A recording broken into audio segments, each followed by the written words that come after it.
Hi guys and welcome back to this channel. I hope you're all doing well. Today we're doing something a little bit special. Usually we do tricks from this book on this channel, The Royal Road to Card Magic, but today we are celebrating 100 subscribers, so thank you so much for that. I'm going to tell you a little bit more about this trick after I've performed it, but let's get right into it. I can tell you now that this is Vernon's Triumph, a real classic in card magic. So I do hope that I will make it justice. Okay, so let's begin. So the spectator can pick any card he likes. So let's say he picks this card, which happens to be, the Ace of Clubs. Now he returns that card to the deck and these cards are dribbled on top. Okay, so of course I can't say exactly where your card is, right? But it's somewhere in the middle of the deck. But to make it even more challenging, let's give the cards a shuffle or two. Okay, so we're not making this easy on ourselves. Okay, the other day I was at the bar and I was performing this trick to some people there that I didn't know, and one of the guys, he asked me if he could shuffle the cards, and I said, yeah, of course, why not? But then he said, but I want you to turn your back. And I was a little bit confused, but I agreed, sure, why not, I can do that. And what he did when my back was turned was the following. He turned half the cards upside down. So half of the cards were face down like this, but the other half was face up like this.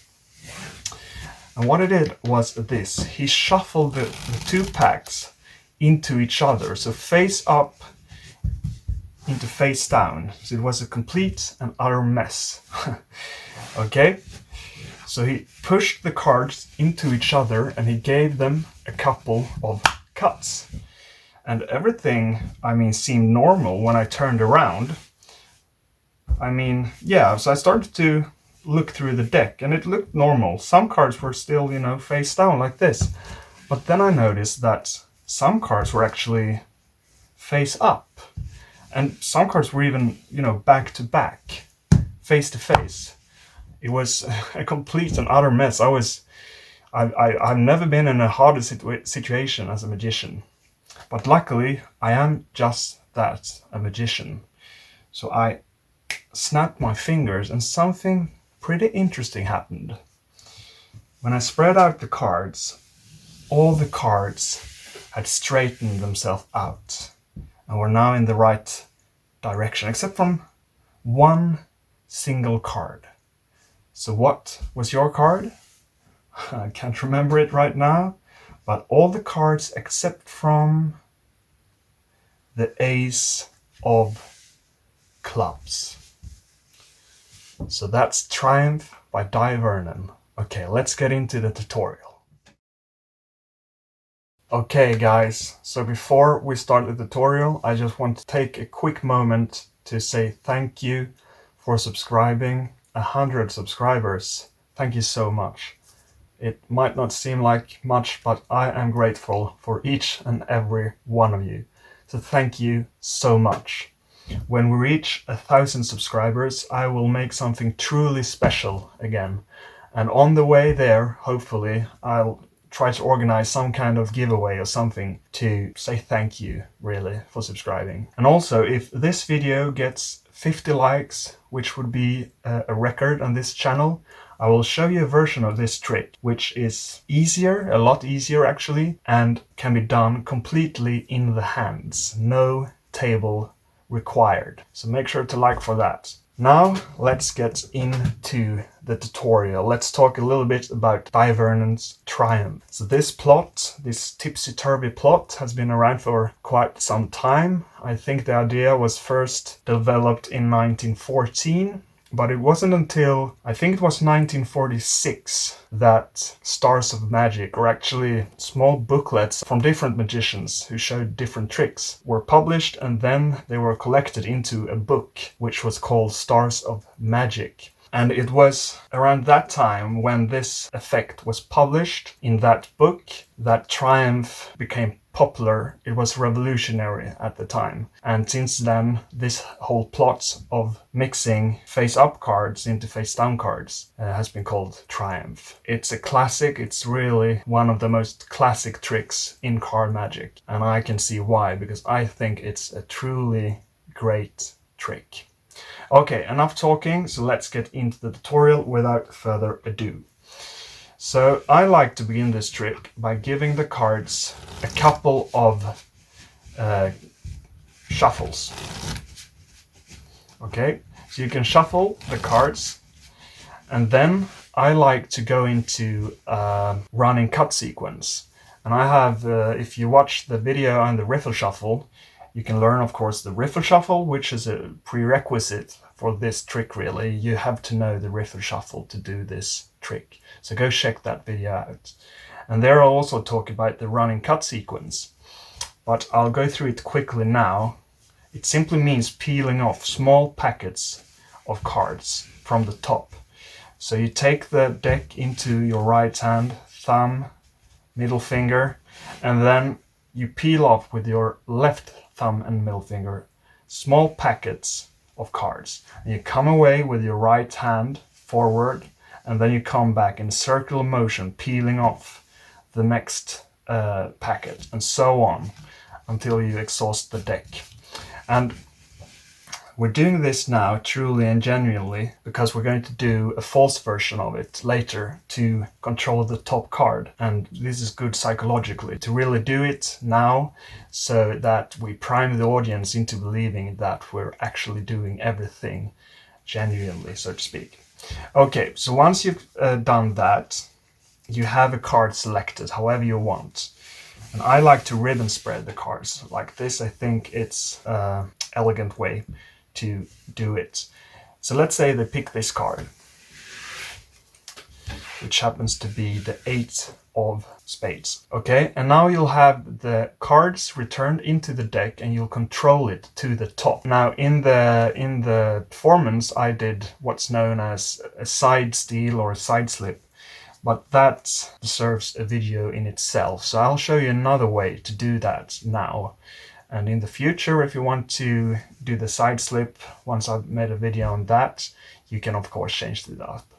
But let's do another version now. So let's say they pick this card and they return it to a hand-to-hand spread instead. So you simply spread out the cards and then you open up the cards so they can return the 8s.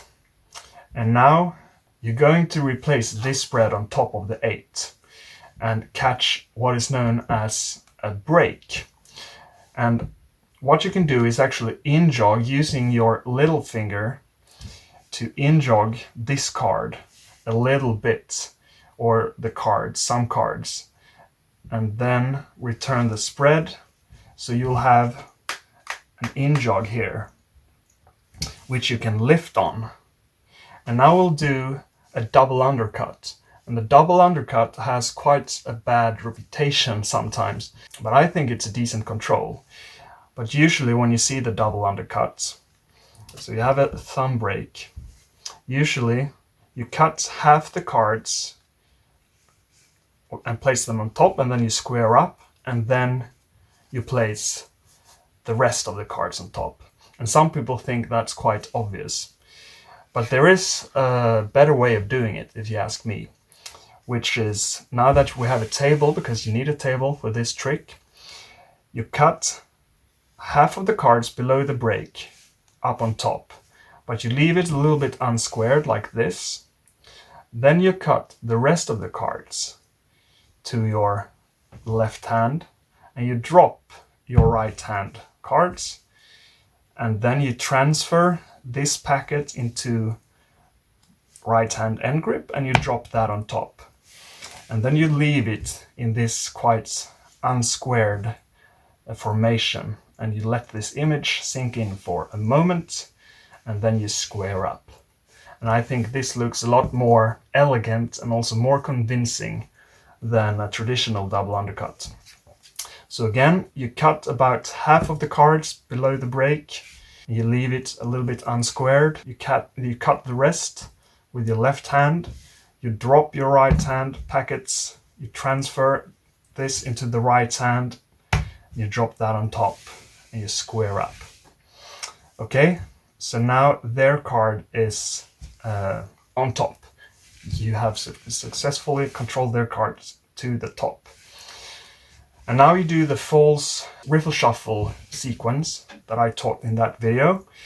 So basically you simply make sure to shuffle their card last, just keeping it on top all the time. So you can start by cutting to the right and then cut to the left just to make it a little bit harder to follow.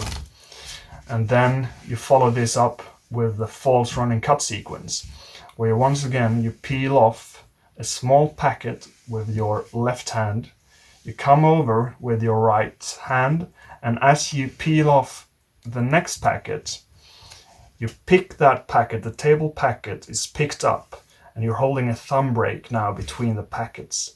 So as you peel off the next packet, you pick up the packet which was on the table, and then you simply keep doing running cuts like so till you reach the break, and you place that on top.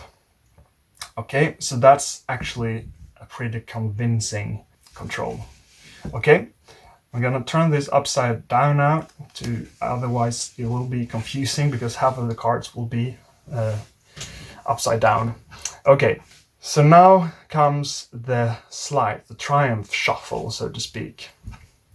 And it's like this. This is how I do it. It's a little bit different from Stars of Magic, but it's essentially the same thing.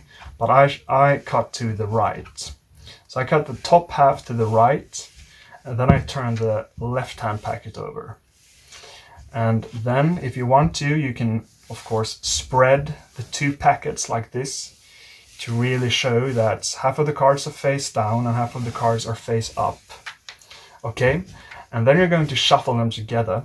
So you start off by laying a little bed of cards, riffling some cards from your left thumb first, and then you riffle them together, and you make sure to end with only their selection, which is the top card of the right hand packet. So you make sure to riffle that last. Okay, and now you push the halves into each other, and about till, half of that symbol there is sufficient, I think.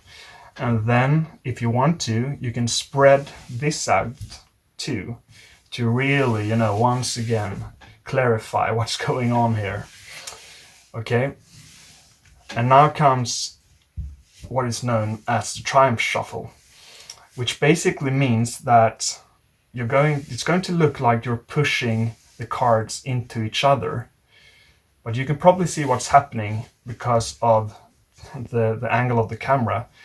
This is more obvious from above than if they're sitting opposite to you, because if they're opposite to you, your right hand will cover the front and right hand angles, and your left hand will cover the left hand angle, like so. Okay, so it can seem a bit obvious when you look at it from above, but it's actually quite deceptive. So here's what's going on. You're simply pushing everything essentially to the right, okay, except from the top card, their selection. So you could say that the only card that switches side essentially is the top card, because everything else is in the same formation except from the top card, their selection. Okay, but you do this under the cover, of course, of your right hand. So you have the little finger, the ring finger, and the middle finger covering here, and you have the thumb at this side, and then you apply just a gentle pressure with the right index finger. Okay, so just gentle pressure with the index finger. And now, if you're just looking here, it looks as though the cards are really pushed into each other. And as I said, this is covered, so they will just see this, how the cards are actually pushed into each other.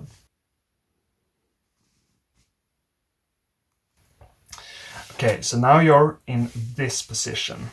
And here comes the strip out. So you're going to strip out these cards, the right hand protruding cards, simulating a cut, okay? And you do that by gripping that packet between your thumb and middle finger, and at the same time you're gripping the left packet securely with the same fingers of that hand, okay? So both these packets are gripped securely. You can actually also grip it with the ring finger if you want to. And then you strip it out, and you strip it 45 degrees essentially to your right. So to the right and forward at the same time. And if you do this quickly, this looks like a cut. And then you come over this packet, which is now dropped to the table. And here again, you hold a thumb break, okay? So you hold the thumb break, and now you're going to cut the cards below to the top. I like to do that as 2 cuts, and I like to cut first half of the cards with my left hand and then half of the cards with my right hand, because I think that looks elegant. You can do it however you want, but I like that. Okay, so where are we now? Now we're in this position. We have half the cards, the bottom half is face down, the top half is face up, except from, of course, one card, the top card, which is their selection, the 8 of spades. Okay, so this is where you are now. And if you've done this right, there will be no doubts whatsoever in their minds that you've actually shuffled face-up cards into face-down cards. Some people like to do some convincers here, for example, up the ladder cut, which would display a lot of face-down and face-up cards, but I think that's unnecessary. That's like telling them, okay, man, I promise I really did shuffle them into each other, and that would only cause suspicion, right? So I don't think that's necessary. If you've done this right, they will truly believe that the cards are shuffled in this way. And you will enforce that even more now by cutting into the bottom half and saying that, okay, some of the cards are face down, and then you cut into the upper half, but some cards are face up, of course. And then you'll cut into the natural break. So you're going to cut to exactly this point. And there's a natural break there because the cards are bent naturally a little bit. So when you put them back to back, there will be a natural break, which you can quite easily cut to, especially if you cut like this. And if you don't get it at the first try, you'll definitely get it on the second or third, and that doesn't really matter because, of course, you don't know exactly which card are back-to-back, face-to-face, and so on. Okay, so you're going to cut to that break exactly, and you're going to say, and some cards are back-to-back. And then you're going to lift up this packet, the left hand's packet, and basically you're going to turn both packets over and table the right hand's packet. So you lift up that, you turn them both over, you table the right hand's packet, and then you can say, and face to face. Some cards were back to back, some face to face, and now you transfer the left hand's packet to the right hand end grip, and you drop that on top. Okay, so now you reversed one of the packets, so that all of the cards are facing now the right direction except for one single card, which is their selection. And now you have a choice to make. You could, of course, if you want to, spread the cards face down and reveal their cards their card straight away, but I like to actually spread the cards face up to give like 2 magical moments. So this is the first miracle. Half of the card, all the cards are straightened out. And now we have a second miracle. One of the card is still face down. And at first they might think, oh, he made a mistake.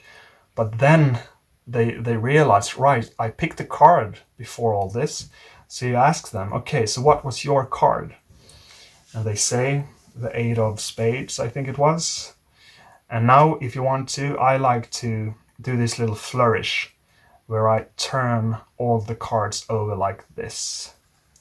So you say, okay, all the cards except from your selection, the 8 of spades. Okay? And now you leave them for a moment with this image where you can see that all of the cards are face down except from one.